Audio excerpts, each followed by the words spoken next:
In February of this year, a study named the world's most expensive cities. The Economist Intelligent Unit's Cost of Living Index for 2013 put Sydney in third place, with Melbourne following at a close fifth. That's 2 Aussie cities in the top 5. So what does this mean for visitors to Australia? The biggest impact that it has is on the spending decisions of tourists once they arrive, because clearly arrivals numbers are continuing to grow.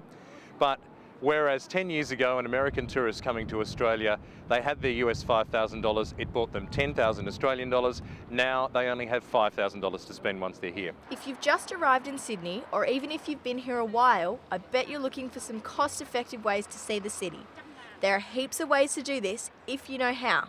So here at Unpacking Australia, we're going to show you a few of the best ways to discover Sydney on a budget. The Harbour Bridge is arguably Sydney's most famous landmark. If you want to climb it but don't have the cash, we've got a solution for you.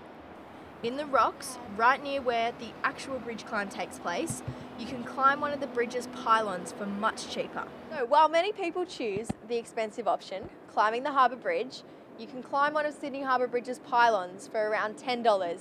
It's an unforgettable experience. You get a 360-degree view of some of Sydney's most iconic landmarks, and it's for a fraction of the price. The view up here is incredible, and on a clear day you can see for kilometres. It gives you a great chance to get your bearings in Sydney and really shows you how beautiful the city is. On the way out, there's a museum with the history of the bridge, so why not learn a little bit about the making of it while you're up there? One of the best ways to discover Sydney is by walking. You can do walking tours that start at the Botanical Gardens and finish up at the Sydney Harbour Bridge. Alternatively, you can do it for yourself, and the best thing about it is that it's free. If you do want someone else to show you around the city, the walking tours are under $30. It's a great way to find your way around some of Sydney's most iconic destinations. And if you're tired after walking around all day, you're gonna want something to eat. What about a free meal? That's right, free if you eat it all. Sounds easy, right? As visitors to Sydney, do you think it's an expensive city to come to? Yeah, food and drink is really expensive. Alcohol is very expensive. Let us introduce you to the Piedmont Bridge Hotel.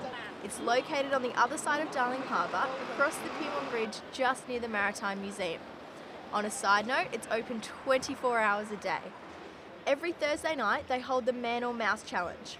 That means a kilo of steak with chips and salad for only $20.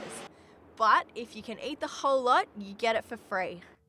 If you don't think you can quite finish it, share it with a friend or two. There's plenty to go around, and that's dinner for under $10. So there you go, a few ways to discover Sydney on a budget. There's heaps more, you've just got to look in the right place. FREYA Noble, Unpacking Australia.